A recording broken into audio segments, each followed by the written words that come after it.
Hello, Dr. Bill Sodeman here with a few questions about small and medium sized businesses that may or may not have a learning and development department or even an HR department. What do they do? Let's find out on The Perfect Route.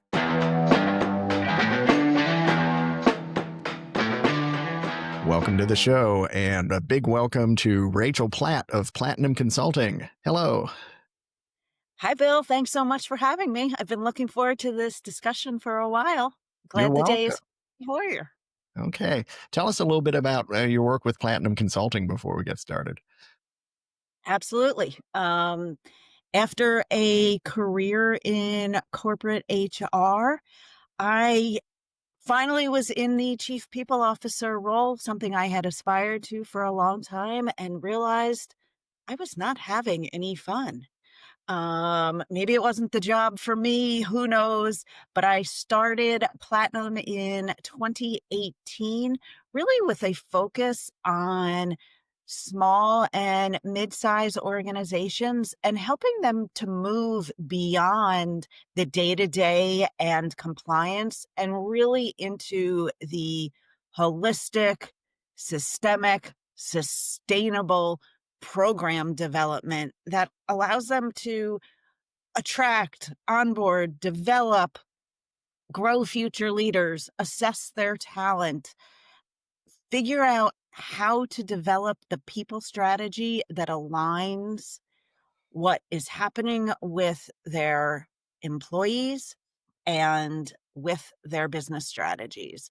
And it has been magic since then. That's wonderful to hear.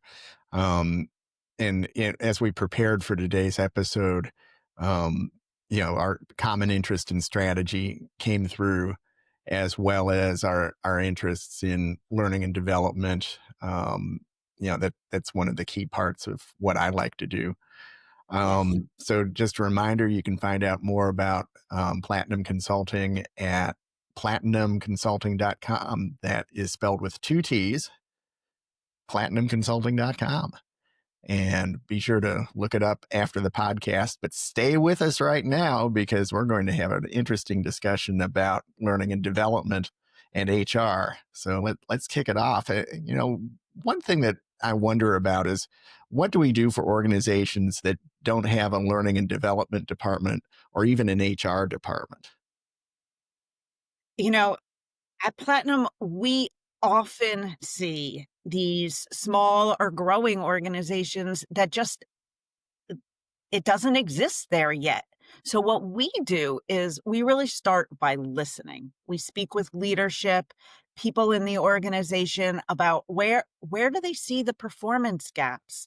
What are the most pressing issues that they're dealing with? Is it turnover? Is it onboarding? Is it inconsistent skills? Is it silos?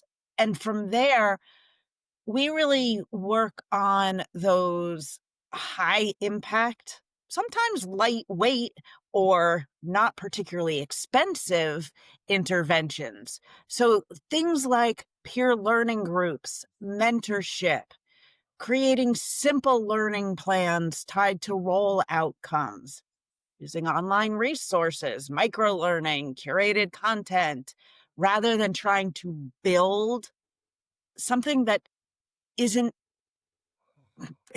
yes, you want it to be customized and you want it to be appropriate and fit for purpose for your organization.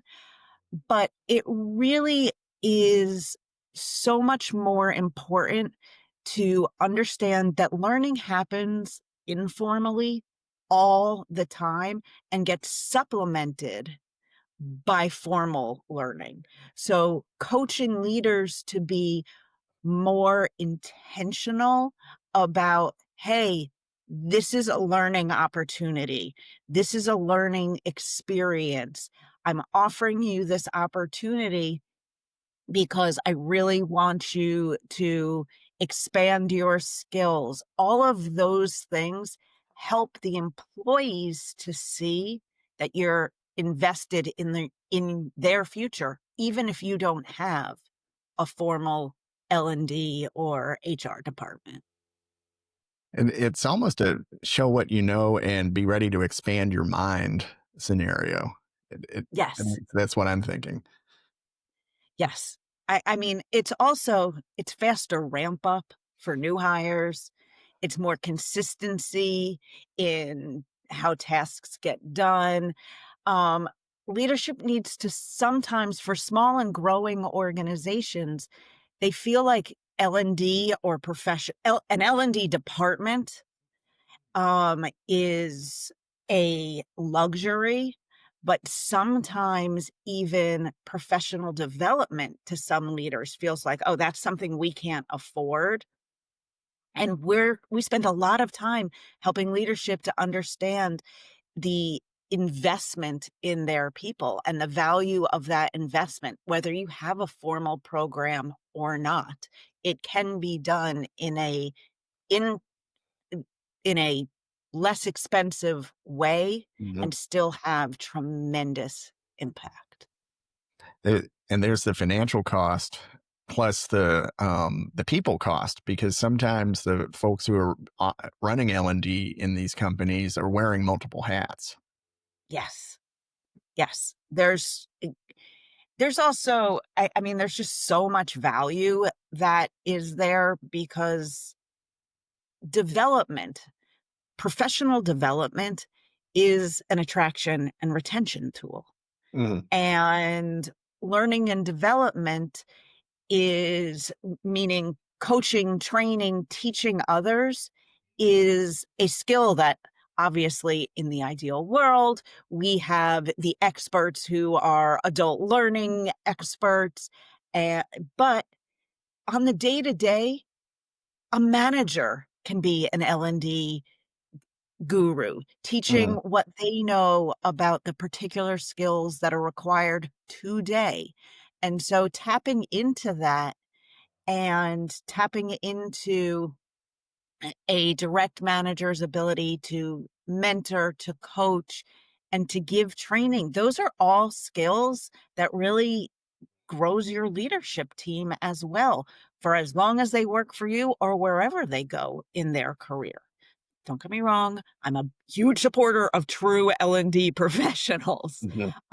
But for smaller organizations, as you said, wearing both hats, wearing many hats, an L&D person may be a line manager, an L&D person could be doing HR work, there's so many different ways that this could play out. And so let's just make sure that we're focusing on the professional development of our teams, however it comes. Yeah, and Josh Burson calls some of this learning in the flow. Yes, Um, absolutely. yeah, which I'm a big believer in, as well as continuous improvement.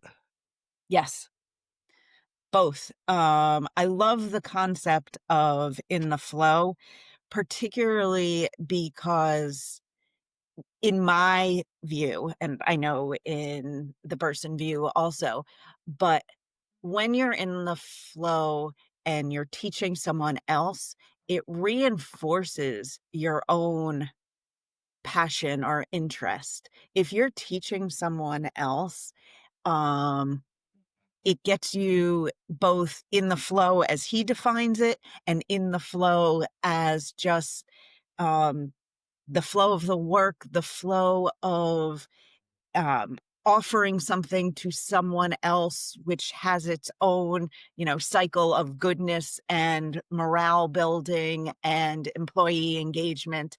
So it really is a win, win, win, win, win, win. A Mhm. few more times around. Yeah, and we need that virtuous cycle in order to help employees buy into into a learning culture.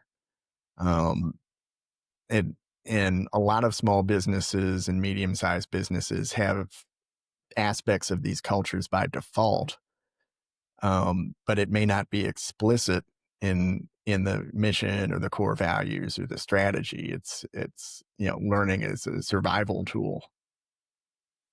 That is true. And that's an area I'm glad you brought up. I could not think of virtuous circle as we were talking. So I'm glad that you mentioned that. The other thing, though, is also the fact that often you spoke about intentionality. When people have come from potentially a larger organization where there was a more formalized L&D program, and now they're in maybe a startup, a growing organization, or just one that is, just not in that place and doesn't have those resources, sometimes they feel like they're missing something. Mhm. And as leaders, it's our role to be intentional about utilizing the language of learning, utilizing the language of curiosity, utilizing the language to talk about investing in ourselves, investing in the organization, so that others remember that we're still doing it. We're just doing it in a different way. And I think that that's really important for leaders of all sizes to keep reinforcing that learning happens in many different ways. Learning happens in a classroom, learning happens on the job, learning happens by teaching others, learning happens by reading, learning happens by making mistakes. Mhm. Um, and and that's all part of growth. Oh, yeah. I love that last bit that you mentioned about learning from errors. Um, Yes. there's that adage that's become popular lately about, fail fast and fix it and fail again. Yeah. Um, Some of my greatest, I think most people would say it doesn't come some of your greatest learning, some of your biggest leaps and advancements in yourself, they don't come from doing everything right. They come from doing something wrong and mhm. realizing, "Oh, that's not how I wanted it to go, or that's not who I wanted to be, or that's not how I wanted to show up," whatever the case may be. And you learn from the ramifications of what you tried that didn't work. Mhm. And the lesson sticks with you a whole lot longer when you've experienced something and realized it didn't turn out with the results that you were hoping for. Oh, yeah. In fact, I went through an exercise in that this morning. I was developing a GPT for my coaching practice and went down a rabbit hole and realized, maybe this isn't the approach that I needed to take. Part of the fun of being a solopreneur is I've got to figure things out for myself. Although I could ask the GPT a few questions, and it was helpful. Um, Yeah. but it's you've got to create that safe space for employees to make mistakes as long as they've got good intentions. Yes, Otherwise, how do they learn? correct. And how it's what builds culture also Mhm. is we've tried something, we're trying to be innovative, we're trying to, you know, look at things if through a different lens than how we've always done it. I've never heard of a leader say, "No, we have to do it the exact same way as they did it 100 years ago."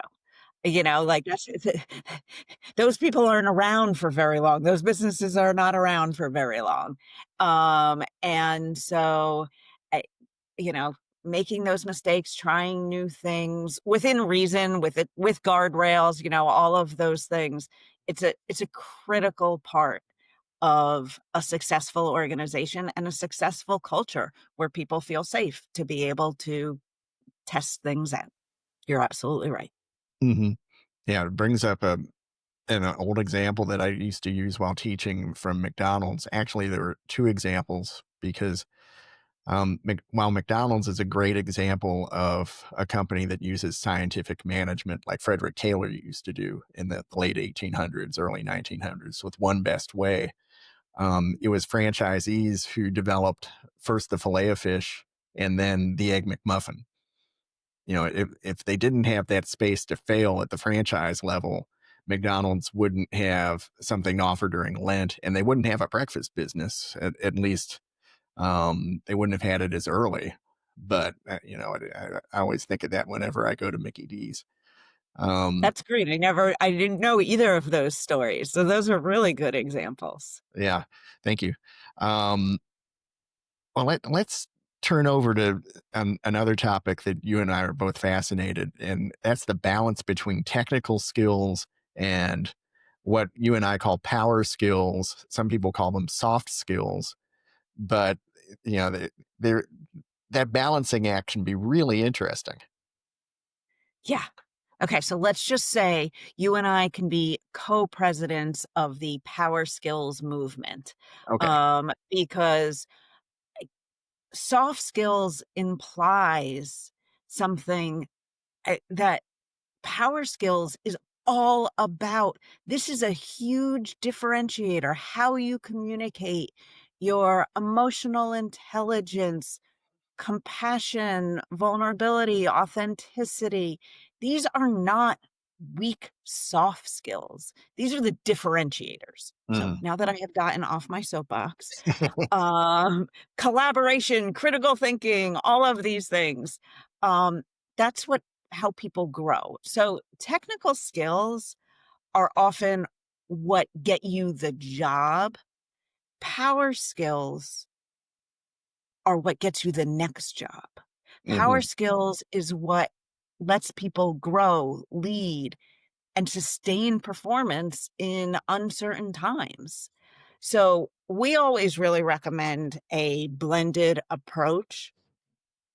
It doesn't have to be super formal, but like mapping the technical and the power skills needed for a particular role. And by mapping, it can be as simple as literally jotting down on 2 columns of a piece of paper of like what is necessary for today and now, and what is necessary for the future, so that we find opportunities to along the way Mhm. expand people's skills.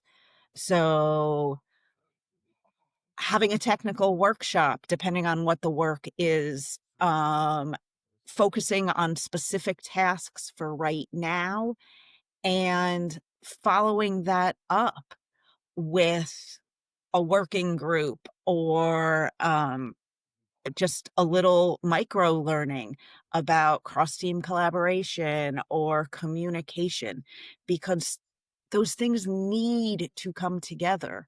Otherwise, we end up with the Peter principle. We end up with people doing jobs who got promoted because they're really good at doing the tasks, but Mhm. not necessarily really great at leading others, understanding how to communicate with different audiences. Um, but even though those power skills, tend to be a lot slower in showing up in short-term metrics, they're sometimes harder to they're easy to observe, but harder to measure. So Mhm. you need to define ways to capture that someone is growing, whether that's through regular feedback, peer evaluations, and thinking about how those power skills really have a long-term ROI for the individual, certainly as they continue to grow in their career, but also for the organization.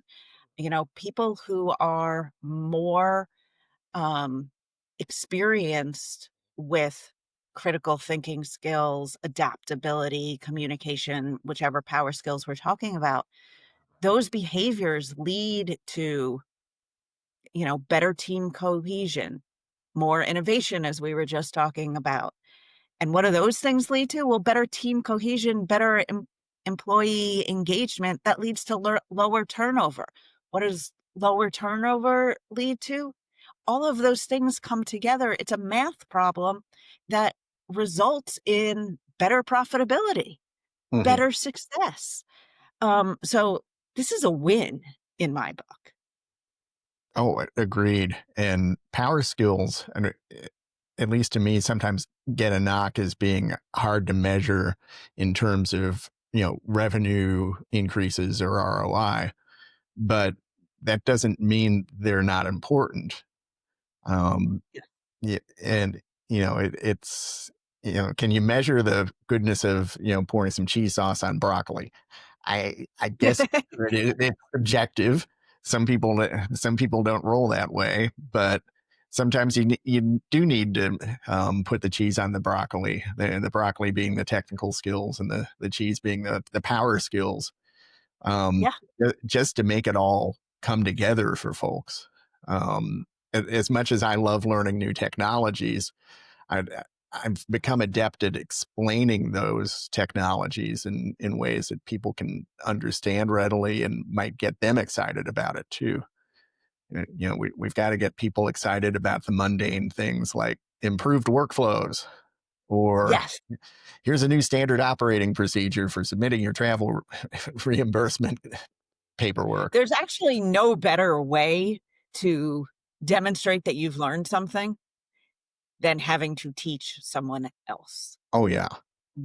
There's just no better way. It happens in your home life, in cooking. I had an example last week, just, you know, teaching someone how to do something side by side, makes an incredible difference, because if you can't explain it, then has it really become embedded in you? Yeah. It's a lesson I learned early on at home, and has absolutely showed up at work time and time and time again. Yeah. I love peer teaching in the workplace, Yes. as well as in higher ed, because you've got to, as you say, master those skills in order to be able to transfer those skills to other Yes. people. Um, and that's really the whole point of on the job training. It's not Yes. just showing people the steps, it's helping them understand why we're taking all these steps, whether it's, making a fillet of fish, or, doing something like, here's our workflow for dealing with production accounting. Yes. Every single aspect. You can take a robotics environment, you can take a medical office, you can take a not for profit. Every one of those organizations um, has processes that need to be explained, not just how, but why. And think creatively Mhm. about making them better, improving them. Um, it's a fun time. There's a lot that's happened, like on one hand, we talk about the chaos and the disruption that's happening. And Mhm. on the other hand, um, there's never been anything like this before, eh, where there's the power of knowledge is at your fingertips, and anything that you're interested in learning, you could find a way of learning, um, and being exposed to, in usually in a matter of minutes, seconds, depending on what it is. And so finding ways to get people excited about that, um, is really a challenge. And so they're not overwhelmed. So L&D folks, people managers, we've got a lot of work to do. Yeah. Uh, we really do. Oh yeah. Yeah. And I think that's a bigger challenge for the L&D folks in, small and medium sized companies. Again, if they're wearing multiple hats, or, Yes. if they're solely focused on L&D, it's still a heavy lift.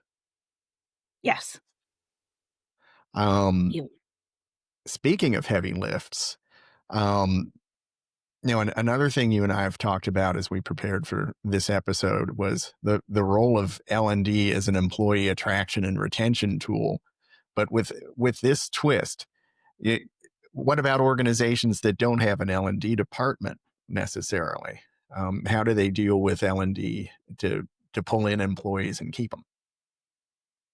I mean, in Platinum's experience, I would say that one of the strongest differentiators we've seen is that when organizations signal that employee growth is valued, even if there's not a formal learning program or a formal L&D team, things like mentorship, publicizing, internal learning opportunities, having an each one teach one day, Mhm. defining clear learning paths, anything that enables employees to take time for self-learning. I have a client, a very small client, that they have a book club. They cover a topic, a management topic, and the organization buys the books for everyone, ships them off. This is not a huge investment, but when you are at the place where you are setting aside professional development dollars, it really it does have an absolute impact. Creating that culture that growth and learning is valued really makes a difference when you are looking to attract new hires, when you are trying to retain key talent, when you may or may not have a promotional opportunity for them at the moment, but you can demonstrate for them that you're committed to their learning. Mhm. People feel engaged. They feel loyal to someone who is constantly trying to stretch their skills. And even better, if you can honestly say, we're putting good out into the world because whether you work here or you work someplace else, we want to create more enlightened, more exposed, more knowledgeable citizens Mhm. and employees certainly, but Yeah. just citizens. It's again that virtuous cycle.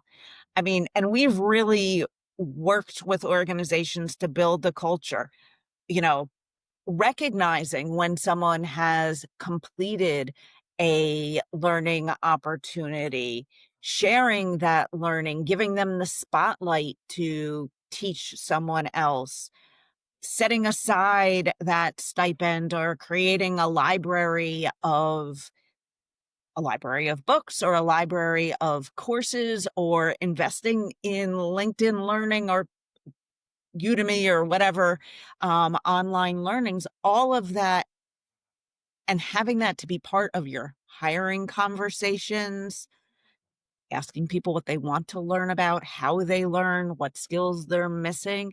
That's all part of how you attract candidates that share your values about Mhm. learning. And it's all about how you help people stay because they see an organization and a leadership team that cares about their growth. Yeah. And there's And lots of really big examples of that. Um, with from down to my very smallest clients, um, just little things that they have done and the ways that they have made learning and learning language, like we spoke about earlier, part of their everyday vocabulary. mhm. And it can be something as simple for a small business as moving from that one shared email account that everybody in the office uses to having email accounts for each employee. That alone can be a seismic shift for an organization, but it lets employees do so much more with sharing documents and keeping track of their own work. Because that shared email account not only a security risk but really hard to manage across multiple employees. Yeah, I have not had a client in a very long time that has been either that small or that's the way that they work. but you're so right. Yeah. Um, You know, yeah. go ahead. You go ahead. I was just gonna say that there are other low cost ideas, like actually having as part of your annual review and your check-in process, just what are your professional goals, Hmm. development goals for this year? Asking somebody to commit to them as part of the goal setting process indicates that this is of importance to you. Um, Creating whatever a policy could be, whether it's $100, $1,000, $10,000 or more for what you're willing to commit as a personal development investment in each employee, and allow them the opportunity to use it in the way that they think is best to, promote their own growth and for the benefit of the organization. And if you then turn that around and do an each one teach one, um, you're just maximizing that investment and you're building presentation skills at the same time. Hmm. Great Yeah. points. Great points. Um, well, as we close down today's discussion, Rachel, is there any final thoughts that you want to add? Oh, I have lots of thoughts, but I would say, um, for leaders that are out there, recognizing that even if your budget or your team does not look the same as a Fortune 500 company, there are many things that you can do that can have a tremendous impact on the individuals that work in your organization and your organization's results and outcomes. So don't wait. This is not a, oh, we'll do L&D, we'll do professional development later. You can start now. You can start today Hmm. to make an impact. This isn't once we reach a certain size. This is now, to have an impact. So Yeah. please start now. Yeah. Make those small steps. And even more important, recognize that that's part of the learning journey just from the get Yes. go. Yes. Um, Rachel Platt, thanks for being with us today. Folks can find out more about Platinum Consulting by going to platinumconsulting.com. That's spelled with two T's. And I look forward to seeing and hearing from all of you as we take another step on the perfect route. Thank you. Thank you. Appreciate the opportunity to be with you today. Oh, you're welcome. Take care, everybody.